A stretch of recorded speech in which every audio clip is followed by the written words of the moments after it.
Learn these and you'll sound fluent instantly. I still remember the day my friend's grandma came to visit from Japan, and she said to me, "I'm feeling a little under the weather," but what she really meant was that she had a cold. In that moment, I realized how useful it would be to know some essential phrases in English. Let me show you 20 daily phrases that will make you sound fluent in no time. Phrases like, "I'm running on a tight schedule," which means you're in a hurry, or "How much does it cost?" which is a simple question to ask when you're shopping. Imagine being able to say, "I'm not familiar with this area," when you're lost, or "Can you speak more slowly?" when you're struggling to understand someone. These phrases can help you navigate everyday situations with confidence, and they're not just limited to situations where you're struggling. Phrases like, "I'm loving this restaurant," can make you sound like a local. But here's the thing.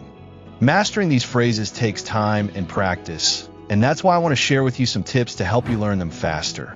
Start by practicing in front of a mirror or with a friend who's also learning English. You can also listen to native speakers and try to repeat what they say. And don't be afraid to make mistakes. After all, as my grandma used to say, practice makes perfect. But what if you're still struggling to remember these phrases? That's where flashcards come in. Write the phrase on one side and the translation on the other, and review them every day.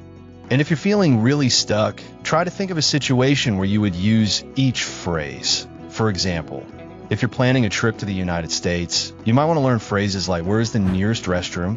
or "Do you accept credit cards?"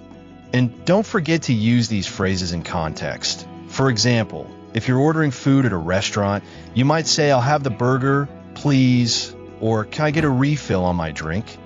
And finally, one of the most important phrases to know is "thank you." Use it to show appreciation for help or kindness, and you'll be surprised at how far it can take you.